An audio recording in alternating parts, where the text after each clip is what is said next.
Welcome, everybody, to the latest edition of the Bullpen with Adam the Bull, brought to you by Bet Rivers. And you see Zac Jackson right there from The Athletic. We're talking Browns with him in just a moment, but I want to let you know that if you're betting, do your betting with Bet Rivers, of course. And we have a special deal for you, the Bet Rivers Football Squares. Players who place a qualifying same-game parlay of at least $10 on eligible NFL or NCAA football games will receive one free standard entry into the weekly Squares game. Winning standard Squares will be awarded a prize of a $20 bonus bet. See the app or website for more details. Zach, how are you this morning? I'm all right, Bull. How are you? Doing great. You know, I guess as great as we can be. It's bad weather. It's getting cold. The Browns stink. The Bengals stink. You know, things are bad. But we by the way, more likely to get fired at the end of the season, Kevin Stefanski or Zach Taylor? Well, you know, you can't speak for either owner, right? And Sure. they're very different. Yes. I would probably say it's bad news for the Browns if the Bengals get a competent head coach, right? Yes. I'm not trying to be dig at anybody with that. I think that's 100% true. So Yeah. I look at it like there's 9 games left here in this Browns offseason, and then we're on to whatever seems to count every year, which is the offseason, which gets everybody wound up. But yeah, this is going to be an important one. Shaping this. Let me start by saying this. Yeah. I flew home, obviously, from Boston to Cleveland on Monday after the game. And there was an older gentleman that I saw. You know, obviously, most times when I fly, there's Browns fans on these flights, right? Of course. Yeah. So there was a guy, I don't know him, but I saw him on the flight out.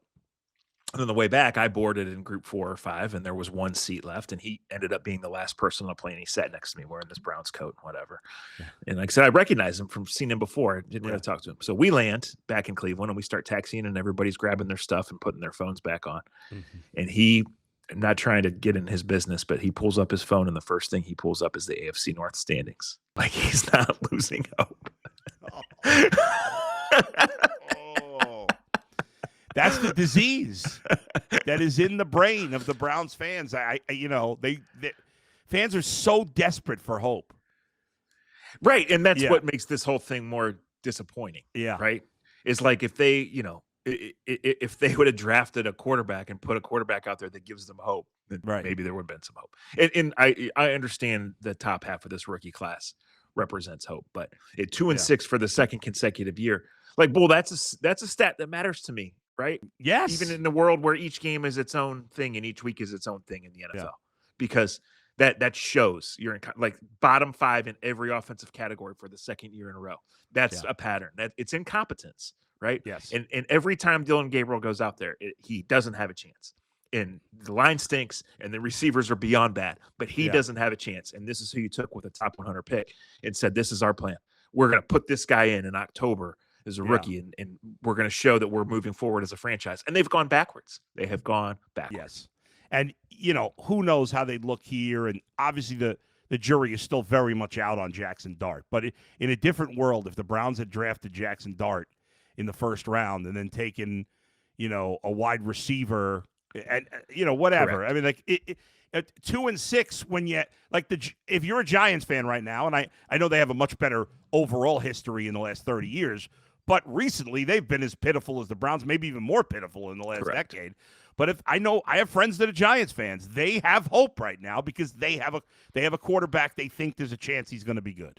Yeah, no doubt. So we'll see, how that all works out. But there's different ways to do it. In every team, every year, you can play that game of what if you'd have taken this guy instead of this guy, right? Of course. But it's not just here in front of us, Bull.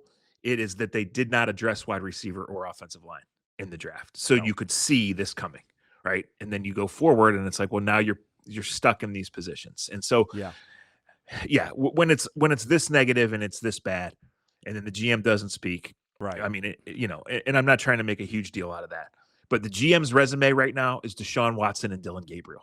And so what's your next question? Well, there's your answer. Should he be the GM of this team anymore? No, of course not. It's crazy. I mean, you talk about not drafting a quarterback or a wide receiver, or wide receiver and offensive lineman. When they have done that the last few years, they've not taken anybody any good. Right. They took Zac Jackson last year, and he doesn't get a helmet most game days. Yeah. Like, how bad do you have to be to not get a helmet as an offensive lineman on the Browns right now?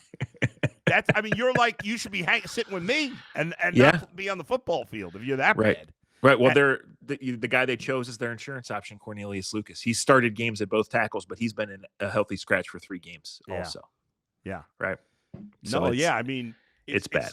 Yeah, it is, and it's hard to win when you're not sure you have a single starter for next year at either wide receiver or offensive line. I guess in theory, Jerry Jeudy's a wide receiver. He shouldn't be this bad. Right. He's been a serviceable player at worst his whole career. What do you make of him in particular? Like this, it's crazy how bad he's been. Yeah, I think the circumstances have a lot to do with it, obviously, as they do for every receiver. But the number of drops, right, and then I mean, you've paid this guy, and you've seen him produce, so you're asking him to lead, to produce, right? And it's not. He didn't get a target last week until the game was out of hand. Yeah. And so that's just a failure all the way around. And if that happens one game, like it happens to everybody.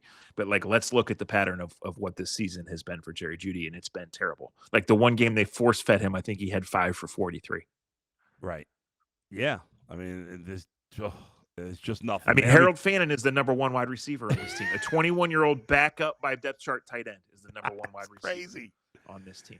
It's just, and he's on pace for what, 750 or something like that. Right. I mean, right, like just not numbers that are real NFL numbers whatsoever. Yeah. As of right now, what's looking like for Judkins? You think he'll be good to go? I don't know. We're not in the building this week. Yeah, too early. Yeah. Look, if they're trying to win, and maybe they aren't. If there's any way Quinshon Judkins can play, he will play, and he has shown by coming in and having basically 2 practices before playing in Baltimore, like he'll play, but. Obviously a shoulder injury for a power first running back is a concern. So I don't think it's enough that you would hold on to Jerome Ford. If you need, look, if someone offers a 7 for Jerome Ford, you have to make the move, right? Because you're not worried about this year. Yeah, right. Nor should you be. But yeah, if this offense does not have Quinshon Judkins, then you'll probably get drubbed by the Jets. Oh yeah. No. Or maybe nobody will score. Maybe it'll be 6-3. And you'll just win on penalty kicks or something like that. I mean, the Jets did score 40 against the worst defense in football last week. Or 39. Yeah, I mean, the Browns' defense is going to be a major problem for the Jets. Yeah. Right? So we'll see if is Breece Hall still going to be a Jet a week from. Good question. From now.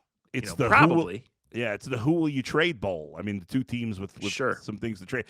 Is there any argument at all to not trading? I don't know if they're going to ultimately, but to not trading Wyatt Teller or David Njoku just to give whatever quarterback you're going to throw out there the best possible chance to show anything, or is that stupid? For Teller, there's an argument because, if you still think he can play, what he's about, right? Like if you think Wyatt Teller has another 2 good years left in, you'd probably rather have those with the Cleveland Browns. Sure. And then it's all based on value, right? Yeah. I think there's probably 6 teams that would give you a 6-rounder for Njoku right now, right? Is anybody going to give any more than that? Where are you with him? What's it worth? I don't know. But I think for Teller, if someone was wanting to give something and you don't think he's in the plans, but like I said, these things are all tied together. Like Alex Wright, teams will call about Alex Wright. Are where do you see him a year and a half from now? That's the question. Yeah. Where do you see? Would he be a piece you'd hold on to? I would, in an ideal world, sure, but you have Isaiah McGuire a year from now. You already are paying so much money to your defensive line. That's the thing. And so if you think you're going to be here and Schwartz is going to continue to be the defensive coordinator, then yes. But again, like this is at this point, there's no case for keeping these guys, right? And it's 6 years in the NFL is like 60 real world years. It just is. And you like these guys, and they're not bad people, and they have done a good job early. But this offense has crashed, and there's just no recovering from this Deshaun Watson trade, right? There's just not. And so even when people say, well, of course, no, they didn't have the picks, and look how much of the cap that Deshaun takes up. Well, sure. Well, Jerry Jeudy also makes a lot of money, and David Njoku also makes a lot of money, right? Yeah. And they're paying this offensive line a lot of money. Yes, they are. And they didn't address it with any young guys to back these guys up. Right, they gave a terrible contract to Jack Conklin a few years ago, and then had to renegotiate it this year to bring him back, and he hasn't been available except for 3 games. Right, and he's still on your cap next year because of the way you had to renegotiate it. Yeah. I think for 2 more years he's still on the cap, unless you trade him, and then it all accelerates into next year.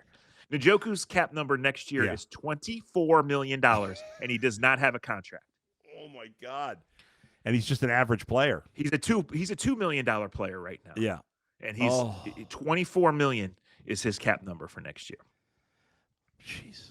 What more could fans have to deal with? I mean, it really can't be any worse than it is. I know, a lot of people are like, well, trade Myles Garrett. You can't trade Myles Garrett, obviously, because of the cap hit. What is the reality of it? I think I read that you said, was it a $43 million? It'd be $41 million. It would be, it hit this year, and then next year's hit would be $41 million in dead money, which when you add that to Watson, you'd basically be barely fielding a team. Yeah, you can't do it. No, right. It's not workable, but here's the thing. Depending on what you do with Watson and what you do with Njoku and Conklin and Teller, like you're almost like the roster probably will be worse next year because your best plan will probably be to just take all this dead money as much as you possibly can. Have maybe not 14 rookies again, but have 11 or 12 rookies again. Have cheap guys at other spots and then just get forward from there. Because this is what they were all in on last year and this year for Deshaun Watson. And so that's why they are where they are. That doesn't excuse Isaiah Bond. It doesn't excuse Jerry Jeudy. It doesn't excuse not being able to throw the ball 6 yards down the field, right? And leaving this defense out to die, right? But that's the reality is they were all in. They took before the season 2 years ago when they had a good year. It took Joel's money, Wyatt's money, David Njoku's, and Myles Garrett's, and they pushed it all forward. Now, since they had to blow up with Myles and they paid him more, and then last year they did the same with Denzel Ward. But that was all to clear it for this year so they could fit what they needed to fit, still maintain a little flexibility, and say, we're all in. We're going to push these cap hits down the road, and we'll deal with them later. And they were going to continue to cut Deshaun's in half every year and kick that down the road. And that's the strategy that the Eagles use, right? It's what you use if you're going to be good. Yes. But when you're not good and it all crashes down, this is where you are. And the guys that they start last week's the first time they were able to start the second offensive line for this more than once, right?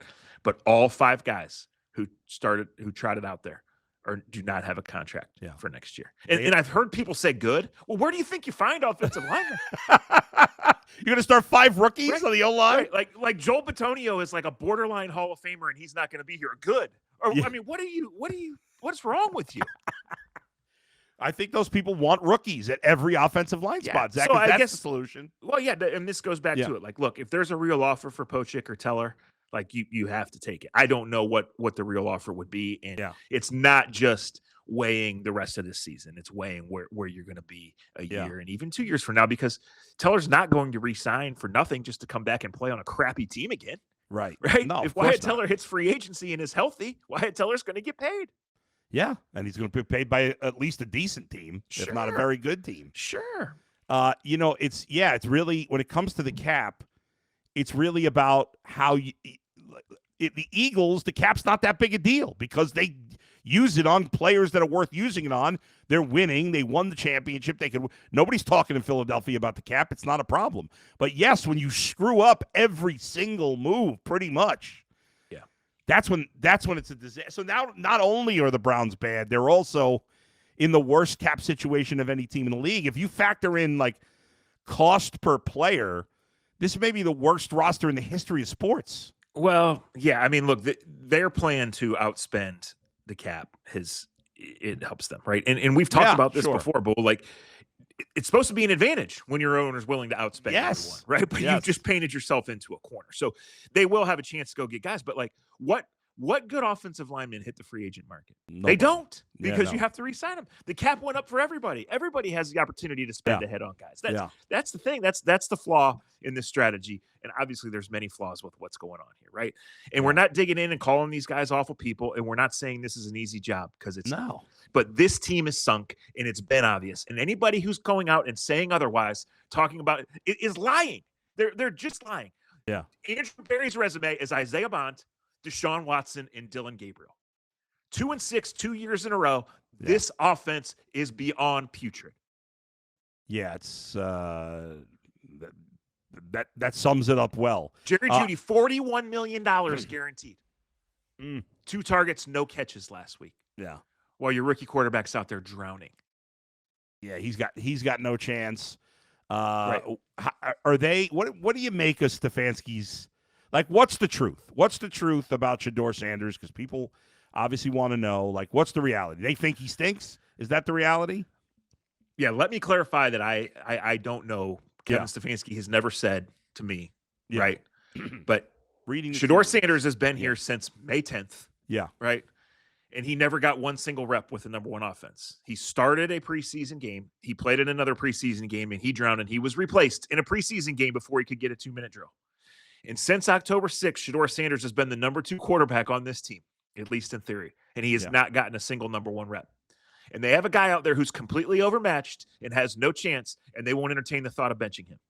Right. So there's your answer about what Kevin Stefanski thinks about Shedeur Sanders. Do you think and anybody who gets mad at me or others for saying this, no team thought he was ready. Tyler Shuck went number 40 in the draft. Dylan Gabriel went number 94 in the draft. And Shedeur went 144 in a league where only half the teams have an answer at quarterback on a good day. Yeah. If anybody thought Shedeur Sanders was anywhere near ready to play, he would have gone way ahead of 144 and probably way ahead of 70. So it's not my fault. Yeah. Right? Yeah, that's just what the league Like, and it doesn't mean mean they couldn't end up being wrong. Right. What the league thinks of Shedeur Sanders and what Kevin Stefanski thinks of Shedeur Sanders are very clear. And I'm glad to come spell it out for you, but there's nothing hidden about it. It's right there in front of your eyes. Yeah. Right. So yell all you want. And make claims all you want. It's right there. They don't think he's ready. They don't think he's good enough. It's going to be interesting if I guess if Gabriel gets hurt, they'll put him in. I feel like that's the only way he's going to go in. No, well, no, I do think he will play at some point. Okay. We have 9 games left. Yeah, there's a lot. There's a lot. And Deshaun Watson's still out there. Yeah, I think Shedeur is much more likely to play than Deshaun Watson. But this is a Cleveland Browns season, and there are 9 games left. Right. Yeah. Right. We could have a Bailey Zappi game. We could have a Deshaun game. I mean, anything's possible with the Browns. You can't. Anything is possible with this organization. Yes. Do you think there are players that have checked out already? I don't. Okay. I don't. No. Look. The defense got beat the other day because the offense can't help them, and because Drake May and Josh McDaniels are really good. That's why. And like really good defense is not strangling people and holding them to 6 points every week. Bull, right? We've talked about this. So no, I don't think anybody's checked out. I think what they've created is Kevin Stefanski and Dylan Gabriel versus everybody. Right. And they've created also this environment where Myles Garrett's press conferences are like events of their own. Yeah. Because Myles took the money. Myles spent months telling the truth about the state of the roster, the state of the organization, then came back and then goes out there and plays, sets a franchise record, and then has to go talk about how bad the rest of the team is. Yeah. Yeah. So like this is what they've created. It's truly not Kevin Stefanski and Dylan Gabriel versus everybody, but every time they have to double down on it, and then every time you have to revisit the Flacco trade, the settling on Dylan Gabriel, the way this has all been handled, why isn't this guy playing? This is what they have created collectively. But these are the 2 things that are out there that have become their own events. And so the Browns get the weekend off, and everybody needs it, right? Yeah. And they're going to come back on Monday, and Kevin's going to get asked about Shedeur, and he's going to have to answer the question, and then it's going to be framed again correctly as Kevin Stefanski and Dylan Gabriel versus everybody. And everybody wins that game about 77-3. What did they see in Dylan Gabriel? I know he's got no shot right now, but what do you think they saw? Their analytic charting project that led them to Cody Kessler also led them to Dylan Gabriel. Yeah. That's what happens when you just used analytics and don't use any. Yeah. I don't want to say they didn't use anything else. But, I mean, they did. Like, that's the thing. That's why you could easily make the case that they should all be fired yesterday, because they had months and months. Yeah. Arguably they had a year and a half, because the book was out. It was over for Deshaun Watson when he got hurt in Baltimore that day. Right. Yes. And that was their choice, is Dylan Gabriel. A trade for Kenny Pickett and then Dylan Gabriel. Yeah. Yeah, it's just it really is crazy. Right? This isn't like we needed a strong safety because Rodney McLeod's retiring. Sure. Right? This isn't, man, David Njoku can't really run anymore. We need to find someone. This is a year and a half to find a quarterback. Yeah. And this was your plan. And then you traded Kenny Pickett after having him for 5 months. Yeah. After telling us he was, really telling us he was going to be the guy.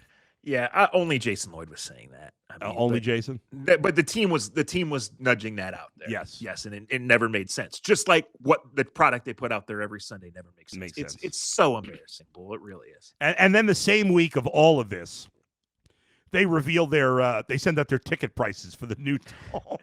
I mean, is that perfect? Perfect timing for them. It is. What did we say back in the summer or the spring, right? Yeah. Every single day, there's a non-football story with the Browns. For years. For years. For years. It's incredible how this is, there's always some nonsense.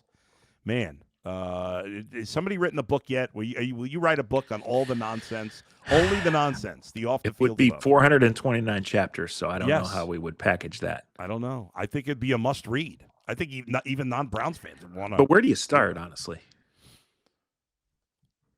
Because the Haslams took over in 2012. Yeah. Right. Yeah. And remember, I mean, you were here in 2012, right? Yeah. People were parading in the streets. We were excited. Yeah. We were excited because the last owner sucked, and this guy's been. I mean, I guess you start with Banner and Lombardi and that crew, maybe. So Mr. Lerner passed away in 2002. Yeah. In October, Browns were playing the Jets that week, actually, and because he was so worried about what had happened before, he wrote a clause in that his son had to keep the team for at least 10 years. Right. Right. That was it, in the inheritance and the transfer agreement, whatever it was. Yeah. Well, they got within a month of 10 years and the guy sold the team. He couldn't get out fast enough. Randy Lerner. And so the Haslams purchased the team and hired Banner and Lombardi. Right. And then hired Mike Pettin and Ray Farmer. Yeah. And Ray Farmer's infamous press conference where the buckets of sweat, that was 10 years ago this month. That's crazy. Right? And so Andrew Berry doesn't want to do that. Doesn't want to have one of those. Yeah, that's ridiculous that Berry's not speaking. He's spoken every year. I guess you could live with it if he decided, hey, I'll speak next week after the trade deadline. That would be acceptable. But to not speak at all when Kevin Stefanski's got to speak, 3-4 times a week, that's really lame by Berry. Are you? I mean, not that he says anything really gives you any real answers anyway, but he should have to at least face the questions and dodge them. Like I said, it doesn't really make the list of the top 25 issues I have with this team, but in no way is it a good look. Yeah. Right. And meanwhile, the fans just have to continue to suffer. And well, he didn't talk after they signed Isaiah Bond, and he didn't talk after they traded a starting corner at 11 o'clock at night in the middle of the season. So, true. It's par for the course. Yeah. Did he trade? Just like being 2-6 at Halloween every year has become par for the course. Yeah. Did he? He didn't talk after the Flacco trade either, did he? No, he has not talked since the first or second day of training camp. Just ridiculous. Zach, great insight as always, man. Appreciate it. We'll see you later today. It's been a lot of fun, Bull. Oh, my gosh. Thanks, Zach. All right. That was Zac Jackson of The Athletic. Great to chat with him as always. Check out his work, of course, at The Athletic. You laugh so you don't cry. I mean, it's a never-ending pile of shit for the Browns. It really is. It sucks. It's just crazy. Folks, if you bet at Bet Rivers, users will receive a second chance token for any first touchdown wager each game day on primetime NFL games, Thursday, Sunday, Monday. In the event of 2 primetime games on a given day, the token will be valid for either game. So check it out at on the website or at the app as well at Bet Rivers. All right. Thanks for joining me as always. I'm going on a little vacay next week. Get some sun and relaxation, and then I'll be back following the next Browns game. Until then, thanks to Z and Max for producing today. We'll talk to you next time. Where else but right here in the bullpen with Adam the Bull, brought to you by Bet Rivers. See you, everybody.